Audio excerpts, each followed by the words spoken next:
জমে উঠেছে মধ্যপ্রাচ্যের কূটনীতি। পরমাণু ইস্যুতে ইরানের পিছনে ঘুরছে যুক্তরাষ্ট্র, পাত্তা দিচ্ছে না তেহরান। গাজা যুদ্ধে হঠাৎ বেড়েছে ইসরায়েলি সেনার মৃত্যুর সংখ্যা। এক সাজোয়া যানে হামলায় 16 ইসরায়েলি সেনার প্রাণহানি। ইসরায়েলগামী আরেকটি জাহাজ ধ্বংস করল ইয়েমেন। এ নিয়ে চলতি সপ্তাহে 2টি জাহাজ ধ্বংস করল হুতিরা। চীনের কাছ থেকে ক্ষেপণাস্ত্র পেল ইরান। ক্ষেপণাস্ত্র পেয়ে আকাশ প্রতিরক্ষা জোরদারে তেহরান। পাকিস্তানকে অস্থির রাখতে চায় ভারত, বিস্ফোরক মন্তব্য পাক সেনা মুখপাত্রের।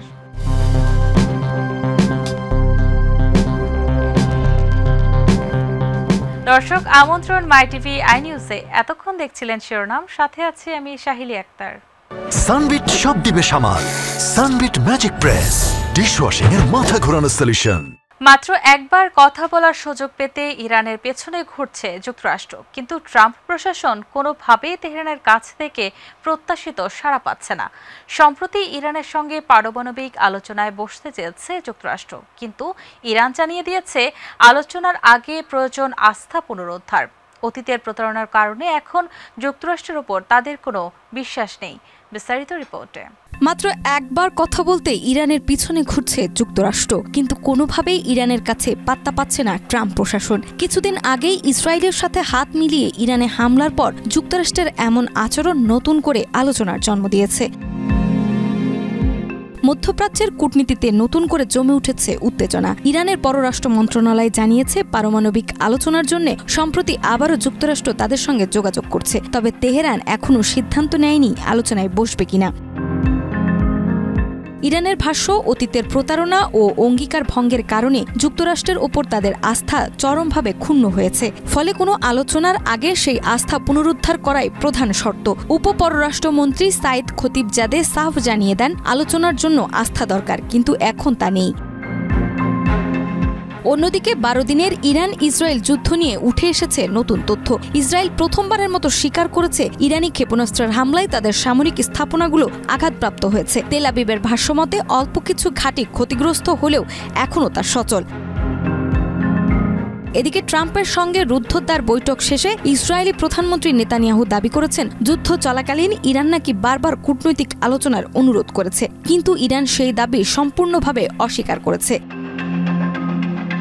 সব মিলিয়ে কূটনৈতিক ময়দানে যুক্তরাষ্ট্র মরিয়া, কিন্তু ইরান যেন এখনও নির্বিকার। এবার আলোচনার গতি নির্ভর করছে মাত্র একটি বিষয়ের উপর, আস্থা ফিরে পাবে কিনা তেহরান।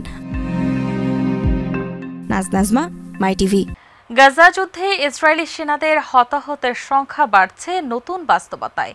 কাসাম ও কুদস ব্রিগেডের উন্নত বিস্ফোরক, মিশ্র কৌশল এবং ইসরায়েলের পুরনো সরঞ্জাম ব্যবহারের কারণে এই ক্ষয়ক্ষতি বাড়ছে। ফলে সেনাবাহিনীতে মনোবল ভাঙছে এবং ডানপন্থী সরকারের উপর চাপ বাড়ছে বলে জানিয়েছে আল মায়াদিন। বিস্তারিত রিপোর্টে। সাজোয়াজানে হামলায় 16 ইসরায়েলি সেনা নিহত হয়েছে। এতে স্পষ্ট গাজা যুদ্ধে বেড়েছে ইসরায়েলি সেনার মৃত্যুর সংখ্যা। আর তাই বিশ্ববাসীর মনে প্রশ্ন তৈরি হয়েছে, গাজা যুদ্ধে ইসরায়েলি সেনা হতাহতের সংখ্যা কেন বেড়ে যাচ্ছে। গাজার প্রতিরোধ যোদ্ধাদের শক্ত প্রতিরোধ ও নতুন কৌশলের কারণে ইসরায়েলি সেনাদের হতাহতের সংখ্যা উল্লেখযোগ্য হারে বাড়ছে। আল মায়াদিনের এক বিশ্লেষণ অনুযায়ী গিডিয়ন্স চ্যারিয়ট নামের এক সামরিক অভিযানের পর খান ইউনুস ও সোজাইয়া অঞ্চলে ইসরায়েলি সেনারা একের পর এক ক্ষতির সম্মুখীন হচ্ছে। সাজোয়াজান লক্ষ্য করে চালানো হামলায় 16 জন সেনা নিহত হওয়ার ঘটনাকে অন্যতম বড় ধাক্কা হিসেবে দেখা হচ্ছে। গাজার প্রতিরোধ বাহিনী যেমন কাসামস ও কুদস ব্রিগেড এখন অত্যাধুনিক হাতে তৈরি বিস্ফোরক যেমন সোয়াজ ও সাকিব ব্যবহার করছে। এই বিস্ফোরকগুলো সহজেই সাজোয়াজান ধ্বংস করতে সক্ষম এবং এতে সেনাদের হতাহতের ঝুঁকি বাড়ছে। একই সঙ্গে তারা এখন মিশ্র কৌশলে অভিযান চালাচ্ছে। প্রথমে বোমা, এরপর গুলিবর্ষণ, যা ইসরায়েলি সেনাদের পাল্টা প্রতিক্রিয়া জানানোর সুযোগ থেকে বঞ্চিত করছে। অন্যদিকে ইসরায়েলি বাহিনী পুরনো যুদ্ধকৌশল ও বাতিলকৃত যুদ্ধ সরঞ্জাম পুনরায় ব্যবহার করায় প্রতিরোধ বাহিনী সহজেই তাদের দুর্বলতা কাজে লাগাচ্ছে। মেরকাভা ট্যাঙ্ক, সিজারিত ও MM-133 মডেলের সাজোয়াজান, ডিনাইট বুলডুজারের অভাব এসবই যুদ্ধের ময়দানে ইসরায়েলি সেনাদের অসহায় করে তুলেছে। কবির চৌধুরী, মাই টিভি। লোহিত সাগরে ফের হুতি হামলায় ডুবে গেল 2টি বাণিজ্যিক জাহাজ, গ্রিক মালিকানাধীন ইটারনিটি সি ও লাইব্রেরিয়ান পতাকাবাহী ম্যাজিক সিজ। ক্ষেপণাস্ত্র, ড্রোন, নৌকায় চালানো হামলায় 4 নাবিক নিহত, নিখোঁজ 15। ইসরায়েলমুখী জাহাজ চলাচলে নিষেধাজ্ঞা অমান্য করায় এ হামলা চালানো হয়েছে বলে জানায় হুতিরা। বিস্তারিত রিপোর্টে। ইসরায়েলগামী জাহাজ ধ্বংস করল ইয়েমেন। লোহিত সাগরে ফের ভয়াবহ হামলার ঘটনা ঘটিয়েছে ইয়েমেনের হুতি বিদ্রোহীরা। ইসরায়েলমুখী দুটি জাহাজ গ্রিক মালিকানাধীন ইটারনিটি সি ও লাইবেরিয়ার পতাকাবাহী ম্যাজিক সিজ আক্রমণের শিকার হয়ে এক পর্যায়ে ডুবে গেছে। হুতিদের দাবি, ইসরায়েলের বিরুদ্ধে সংহতির অংশ হিসেবে চালানো হয় এই সামরিক অভিযান।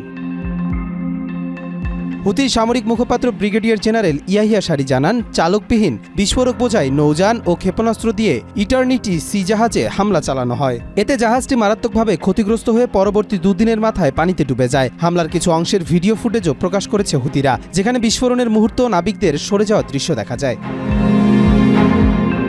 ইতোমধ্যে 4 জন নাবিকের মৃত্যু নিশ্চিত হয়েছে, 15 জন এখনও নিখোঁজ। হুতি পক্ষ দাবি করেছে কয়েকজন নাবিককে উদ্ধার করে চিকিৎসা দিয়ে নিরাপদ স্থানে নিয়ে যাওয়া হয়েছে।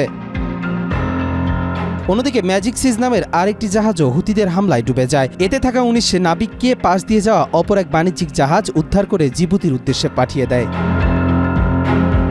ইসরায়েল বন্দরগামী জাহাজগুলোর উপর নিষেধাজ্ঞা অমান্য করায় এ ধরনের পদক্ষেপ নেওয়া হচ্ছে বলে জানায় ইয়েমেনি বাহিনী। তাদের হুঁশিয়ারি, গাজার উপর অবরোধ প্রত্যাহার না হলে আক্রমণ চলতেই থাকবে।